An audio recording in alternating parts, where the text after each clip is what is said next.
मित्रों,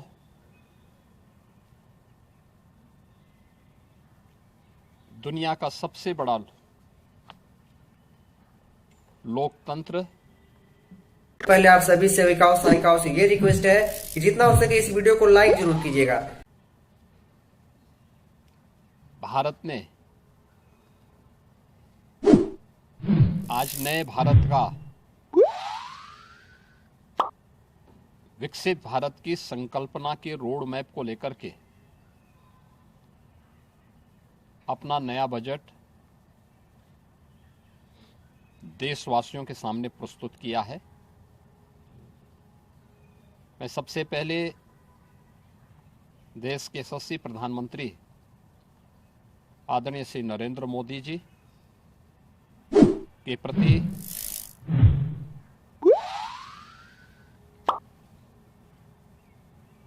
इस बजट को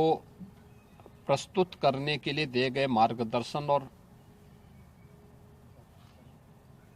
उनके निर्णायक नेतृत्व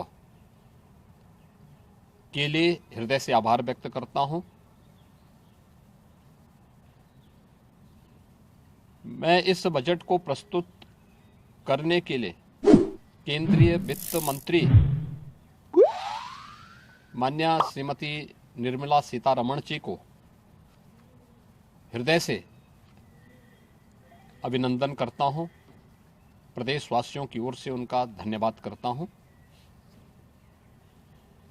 145 करोड़ भारतवासियों के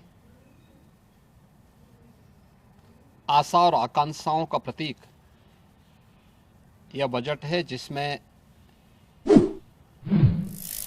नए भारत और विकसित भारत की संकल्पना का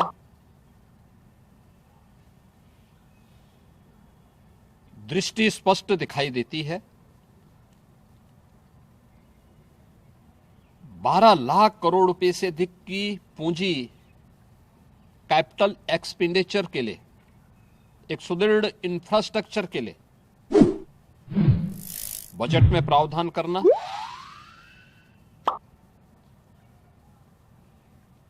सात रेल कॉरिडोर के निर्माण के लिए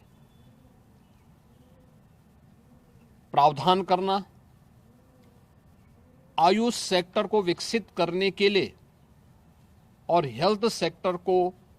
मजबूती करने के साथ साथ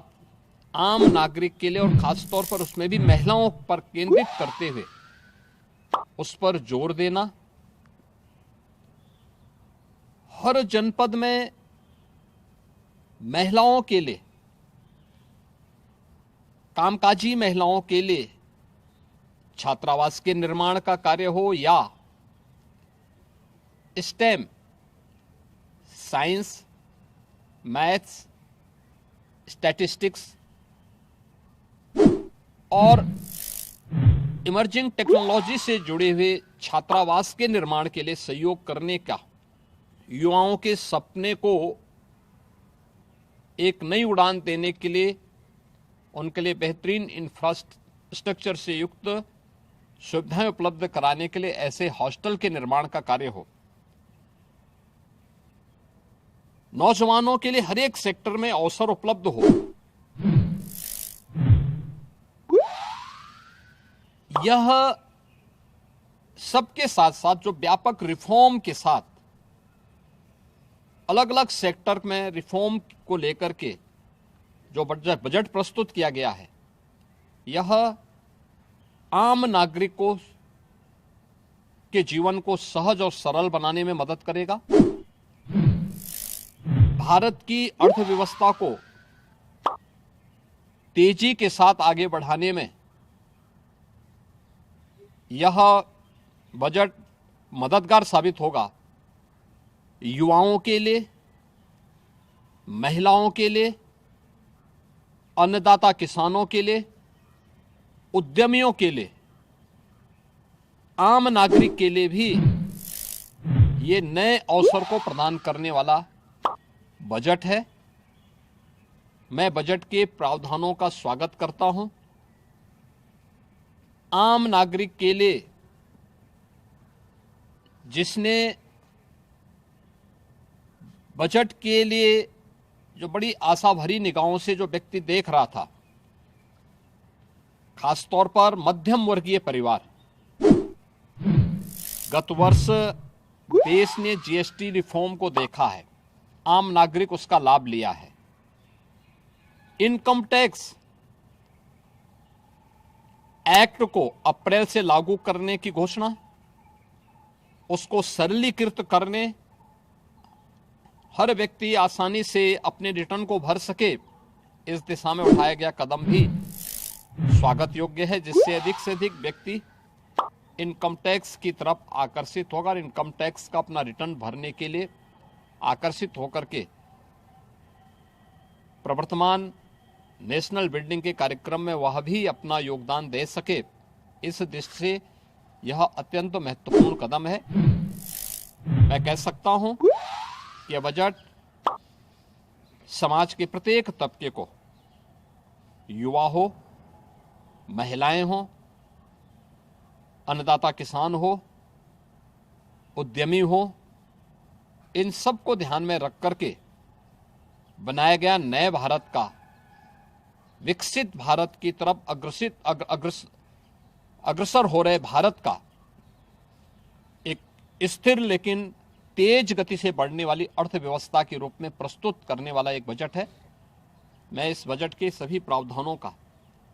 हृदय से स्वागत करता हूं। आदरणीय प्रधानमंत्री जी के प्रति आभार व्यक्त करता हूं। केंद्रीय वित्त मंत्री जी को इस बजट को प्रस्तुत करने के लिए, जो कर्तव्य भवन से प्रस्तुत किया गया पहला बजट है, इस बजट के लिए भी उनका हृदय से उन्हें बधाई देते हुए हृदय से धन्यवाद देता हूं। यहाँ तक कि घोर अनिश्चितताओं और व्यवधानों के समय भी हमारे द्वारा चुने गए सुविचारित विकल्पों के बलस्वरूप ऐसा संभव हो पाया है। माननीय प्रधानमंत्री श्री नरेंद्र मोदी जी के नेतृत्व में हमारी सरकार ने निर्णायक रूप से निरंतर संशय के स्थान पर कार्यवाही और वाकपटुता के स्थान पर सुधार और लोक लुभावन दिखावे के स्थान पर जनहित को प्राथमिकता दी है। हमने लोक निवेश पर अधिक जोर देते हुए दूरगामी ढांचागत सुधारों, राजकोषीय मितव्ययता और मौद्रिक स्थिरता के मार्ग का अनुसरण किया है। आत्मनिर्भर भारत को अपना लक्ष्य मानते हुए हमने घरेलू विनिर्माण क्षमता, ऊर्जा सुरक्षा का निर्माण किया है और महत्वपूर्ण उत्पादों के लिए आयात निर्भरता को कम किया है। इसके साथ साथ हमने रोजगार सृजन, कृषि उत्पादकता, परिवारों की क्रय शक्ति और लोगों के लिए सर्वव्यापी सेवाओं की सहायता हेतु सुधार करते हुए यह सुनिश्चित किया है कि भारत के प्रत्येक कार्य का लाभ नागरिकों को प्राप्त हो सके। इन उपायों से लगभग 7% का उच्च विकास दर हासिल हुआ है और इससे हमें गरीबी को कम करने और हमारे लोगों के जीवन में सुधार लाने में ठोस कदम उठाने में सहायता मिली है।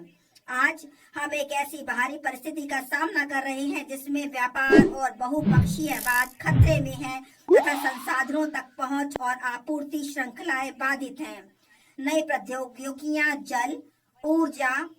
महत्वपूर्ण खनिजों की मांगों को काफी तेजी से बढ़ाते हुए उत्पादन प्रणालियों को बदल रही है। भारत समावेशिता के साथ आकांक्षाओं का संतुलन बनाते हुए विकसित भारत की ओर विश्वास से भरे कदम उठाता रहेगा।